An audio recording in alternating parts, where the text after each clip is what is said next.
Hello കൂട്ടുകാരെ, പുതിയൊരു വീഡിയോയിലേക്ക് വീണ്ടും സ്വാഗതം. നമുക്ക് വീട്ടിൽ തന്നെ എങ്ങനെ ഒരു ക്യാപ്പുച്ചിനോ ഉണ്ടാക്കാം എന്നുള്ളതാണ് ഇന്നത്തെ വീഡിയോ. അതിനായിട്ട് ഞാനൊരു കുഞ്ഞു പാക്കറ്റ് കോഫി പൗഡർ എടുത്തിട്ടുണ്ട്. അതൊരു ഗ്ലാസ്സിലോട്ട് ഇട്ടിട്ട് 3 സ്പൂൺ പഞ്ചസാരയാണ് കേട്ടോ ചേർത്ത് കൊടുക്കുന്നത്. പിന്നെ അതിലേക്ക് വേണ്ടുന്ന ഒരു 2 സ്പൂൺ തിളപ്പിച്ച വെള്ളമാണ് ചേർത്ത് കൊടുക്കുന്നത്.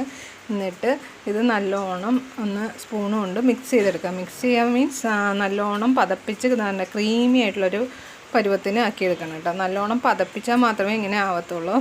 കുറച്ച് മെനക്കെട്ട പരിപാടിയാണെന്നെങ്കിൽ എളുപ്പത്തിനുണ്ടാക്കാം കേട്ടോ. അതിലേക്ക് നമ്മൾ അടുത്തതായിട്ട് ചൂട് പാൽ ഒഴിച്ചിട്ട് താണ്ടേ പിന്നെ ഒന്ന് ഞാൻ ഡെക്കറേറ്റ് ചെയ്ത് കൊടുക്കുന്നുണ്ട്. വലിയ ലുക്കിലൊന്നും കിട്ടിയിട്ടില്ലെങ്കിൽ പോലും സത്യമായിട്ടും പറയട്ടെ കൂട്ടുകാരെ, സൂപ്പർ ടേസ്റ്റാണെന്നുള്ളൊരു അഭിപ്രായം കുഞ്ഞിൻ്റെ പപ്പയിൽ നിന്നും കിട്ടി. എൻ്റെ കുഞ്ഞു മോനും ഇഷ്ടമായിട്ടുണ്ടായിരുന്നു കേട്ടോ. അപ്പം നിങ്ങളും വീട്ടിലിതൊന്നും ട്രൈ ചെയ്ത് നോക്കുക. സൂപ്പർ ടേസ്റ്റാണ് കേട്ടോ. അപ്പോൾ വീഡിയോ ഇഷ്ടമായിട്ടുണ്ടെങ്കിൽ എല്ലാവരും ഒന്ന് ലൈക്ക് ചെയ്ത് സപ്പോർട്ട് ചെയ്യണം കേട്ടോ. അപ്പോൾ അടുത്തൊരു പുതിയ വീഡിയോ ആയിട്ട് വീണ്ടും കാണുന്നവരേക്കും ബൈ.